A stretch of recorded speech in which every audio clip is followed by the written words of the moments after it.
Right, folks, a wonderful opportunity to catch up with well, World Cup stars in the making. We're joined today all the way from Gibraltar. We've got Alex Nunes from the Gibraltar Darts Association, and we've got Justin and Craig, who are representing Gibraltar in the World Cup of Darts. So I suppose we better start there and go, congratulations, boys. How does that feel? Thank you. Well, it feels amazing. It feels I'm super proud of myself. I'm sure Craig is as well. Just really happy to make Gibraltar proud and make our parents proud and everyone else proud. Yeah, interestingly, I think since Martin Schindler and Max Hopp a little while ago, you're probably the youngest pairing I think they've had in the PDC World Cup of Darts. Yeah, I think so. I think it's an age of 36 together. That's what we found out by Alex when he told us that we were the youngest pair. So something that we can be proud of as well. Stato man, Alex, you mean? Yeah. The question is though, lads, do you get on?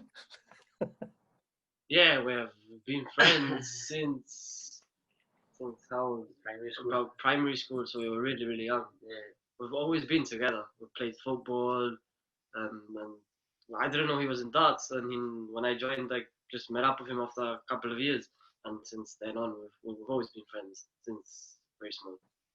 It's because obviously, I guess these professionals that are pairing up for these events, do all of them get on? I don't know. Maybe they do, maybe they don't. We'll find out. Well, you can give us an insight. So when it's finished, we'll get back on here and have a chat about your experiences. Alex, you must be super proud, mate, really. Absolutely, Darren.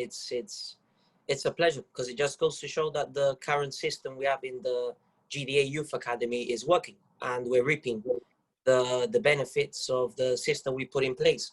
And it's just come a long way, Darren, and just seeing this achievement that Craig and Justin have qualified for the World Cup of Darts, it's a very proud moment.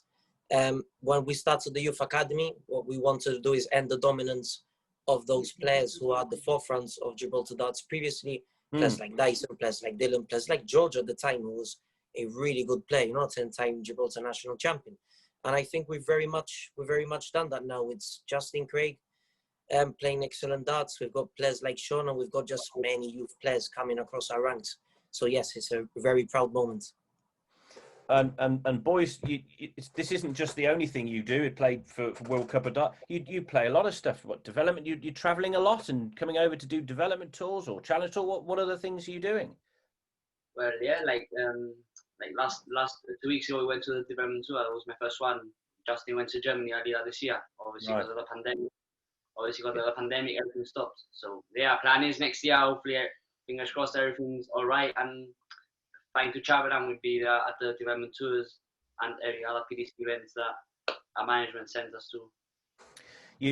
I take it you're going to need some support with that then. So you've got decent sort of management teams or sponsors that help you out traveling from Gibraltar. Yeah, definitely. Well, we have Darty Promotions, which is the ones who, they organize everything, every flights, everything. And recently we have Sean as well in the team. So happy about that. Really, it's really good. So it's 3 players from Gibraltar now. Yeah, they arrange everything for us to leave, all the bookings and the flights. Really, really great. So as young dart players, and this is, when did you know, or when did you get I'm going to do this for a living? How did you know? There's got to be a point at some point, or a win, or something that you go, I'm going to do this for a living. I'm good enough. Well, to be honest with you, I've always played darts. Like I've said, I started playing when I was 3 or 2 years old. I've always been and growing up, I've been a massive darts fan. I watch the darts. I watch Gibraltar, the World Cup, I watch everything. And like a few years ago, when I was speaking to Alex and Jeremy, and we just go watch it like normal people would do, like the darts. And I told these people that in a few years I'll be there playing on the stage. And ever since then, I don't know, I haven't looked back and just carried on playing like Justin has, Sean, and everyone. God, this time it's me and him. Maybe next time it's him and Sean, or me and Sean, or whoever. But I'm glad I'm gonna have the chance to play in the World Cup of Darts. For me, can't wait. Do we know where it is? Is it still where it is? Austria, Salzburg. Right. Salzburg, yeah. Perfect, great stuff. Alex, I mean, you got a new generation coming up to challenge these guys. How are things going with regards to youth development in Gibraltar? It's kind of like, since we had the JDC events last year, Darren, things have just kind of escalated to unprecedented numbers within the academy. Over 40 youth players towards the end, and you just kept on growing. It was very hard for Jeremy and I to cope, which was a good stress for us. It was just helping a lot, and I think a lot of it's got to do with the successes of the previous youth superstars that we had in Gibraltar. You know, the good results we've had in the JDC World Cups, great results in the WDF events, and I think they've just put Gibraltar dots on the map, and it's just going to show that, you know, many young players are just interested in picking up a self-darts. I think a lot of the work that you guys have done on having the events here in Gibraltar has just increased and enhanced that interest. So it's looking very positive, and I think Craig and Justin can both justify the same thing. It's ridiculous. I'm very good players, and I'm very grateful that them to come down on a regular basis to the academy, just coach the kids. But obviously, due to the pandemic, things have slowed down lately. So we're hoping that all this is resolved once and for all, and for the benefit of darts worldwide, then we can just get cracking on with things. Well, we should have been with you this year, shouldn't we? So, you know, yeah, absolutely. So next year we'll be going for it, I'm sure. Fingers crossed, Darren. Oh, absolutely. So then, boys, who's driving? Oh no, you'll be flying to Germany, I'm sure. How are you gonna? You've got a hotel. Is that all sorted for you? And do you know what the plan is? Do you play any more events before then, or do you just focusing on that? Because it's not far away, is it? It's not far away. No, we're just, our focus right now is like, right now we're here, we're training here. Me and Craig, our focus is that. And yeah, we have. Well, I think on the 4th we're leaving to Gatwick or Heathrow, somewhere in London. We'll stay a night, and then from there we'll leave to Hamburg, and then from Hamburg we'll go on to Salzburg. Yeah, I think because obviously in your situation, sort of, you know, around the middle of Europe, as it were, a lot of youngsters, they've got to be prepared and understand that if they are going to make it in this game, obviously at the moment it's not quite the same, but there's a lot of travelling, a lot of organising, a lot of prep, a lot of practice, a lot of focus. You know, building up to a tournament like this. This is a big tournament. It's like it's something new for us. Like us playing in the PDC World Cup with darts. It's something new. We've never experienced that before. Obviously, we've been to European Cups with Alex, Jeremy, and JDC in Gibraltar and in. But I think it's a different type of preparation because you're flying. It's only us two. Then we were with Alex, Jeremy. Luckily, we have Mark and Sean from Darts and Promotions that will be coming with us. Yeah. But it's completely different. You're preparing for a PDC event, which is the level is ridiculous. And so I can't remember who's in your group. Have you got England? I'm not. I think so. Yeah, I think they're there. Do we ask Alex? Alex, who they got in the group? Do you know? To be honest, I just know the opponents they have now. Haven't really with the nerves. I haven't really checked the hierarchy. I think I've seen England in the mix, if I'm not mistaken, but I can't clarify. But we don't care who we face. We're ready for action. Yeah. So going on this event, which is making the news, but these boys have done this before. I mean, they've made a couple of JDC events and played in teams. Is that surely a bit of good preparation for this kind of thing? Yeah, absolutely. Sorry, you're asking me or you're asking the kids? Sorry, Alex. Yeah. I think it goes down to what I was saying previously. It's these sort of events that we've competed in, and we need to thank as well the Gibraltar government who have always put in half the money when we travel abroad. In this case, now the sponsors, all the events that we've played in the past. This has all come to this point, and it's nurtured them to compete. So they're not. Although they're only 18 years of age, but they've come from a very robust youth system, which has really increased their standard, and I think they're quite prepared. But yes, all these international events, no doubt, has really helped with the progression. So I'm expecting these boys to be superstars at this current moment in time in Gibraltar.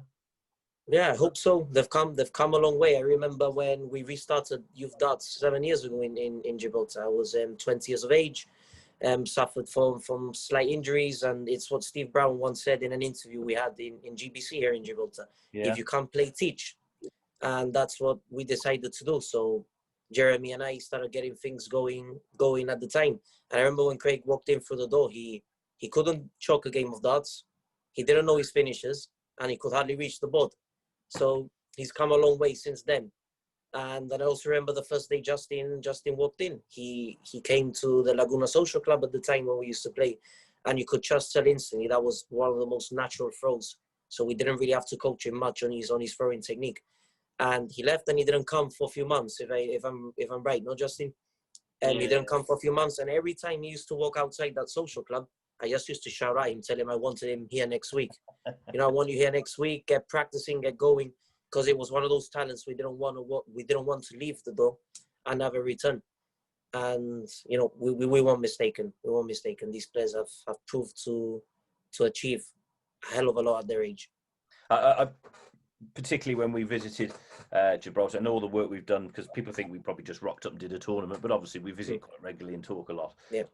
I'm blown away by the passion for sport in general in Gibraltar, I think. And I don't know whether that's because you are such, you're almost like a team. The whole of Gibraltar is like a team, isn't it?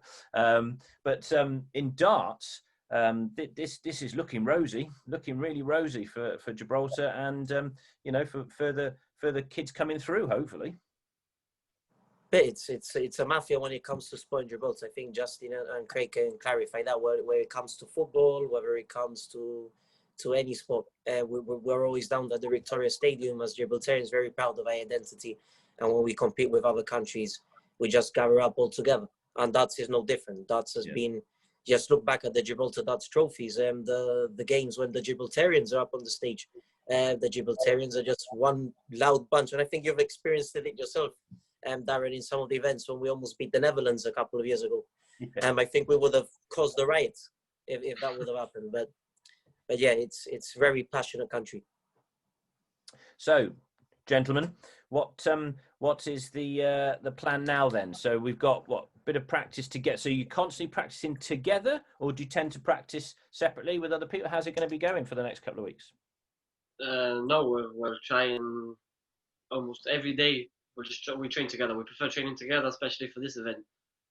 We usually train together anyway, even before. We were just good friends, and we always train, three of us. But yeah, definitely we'll just focus and train till the day comes, and then give it a run. Because pairs is obviously very different to playing singles. So you're sort of planning to so playing together, I guess, is just getting ready for having somebody stood in front of you throw in, and also you sort of, I guess, you feel a little bit more pressure because you don't want to let your partner down, or do you just block that out and just play your game? I suppose we try to block that out because I know that Justin can play. He knows that I can play, so we're both going to go up there to our best. If one doesn't turn up or the other doesn't turn up, it's normal. It's the first time we're going to experience that in a big massive stage in Sky Sports in front of a big crowd. So we're hoping we both turn up and we play. So when you have to leave a finish, what's Justin's favourite finish? What double? Justin, favourite double? 32 or 16. Craig, what's his? It's the same. Craig's? No, we both like the same doubles. Usually, we both like 4 doubles, which is 20, 10, 16, and 8. So any of those would be good. The 4 most common, exactly, the most common ones. Indeed. And Alex, I suppose just to wrap things up, are you going as well? I was going to, but my passport is expired, so it takes a while to get these things done. So by the time, there's no guarantee by the time that will be done. So I'm absolutely regretting not being able to attend. Michael Smith was quite keen. He messaged me straight away when the boys qualified, assuming I was automatically gonna go. I was gonna go as his guest. He volunteered, so I would have missed out on the opportunity in watching these two. But no, unfortunately, I won't be going. But I'm arranging with quite a big group of us to go to one of the bars around Gibraltar and watch the game and just cheer them on. Yeah, with social distancing and with masks. Of course. Yeah. Of course. Yes, absolutely right. Gentlemen, it's been an absolute pleasure to catch up with you. And if this little recording just gives some inspiration to any other youth players within Gibraltar or even around the world to think, if we can get some kind of system in place that obviously Alex has provided with the Darts Association in Gibraltar there, a pathway for you guys to play and practice and develop, and you've just shown everybody what can be achieved. And well done and congratulations on that. And I can't wait to watch you either. Can I mention one more thing, Darren? Yes, of course. Yeah. I also, much of their success, with no doubt, has to come to their parents. They have very over supportive parents. I've experienced that myself, and if it wouldn't have been for the parents of these two, they wouldn't have been what they are now. So I think a big shout out to the parents is a must. Can't do it without the parents. We don't have any kids, do we? Yeah. Absolutely. We have to thank Alex and Jack as well. Yeah. Indeed. We have to thank Right, boys, I'll let you get on, and thank you for joining me. I appreciate it. It's busy times, and we'll look out for you, and all the best for the tournament.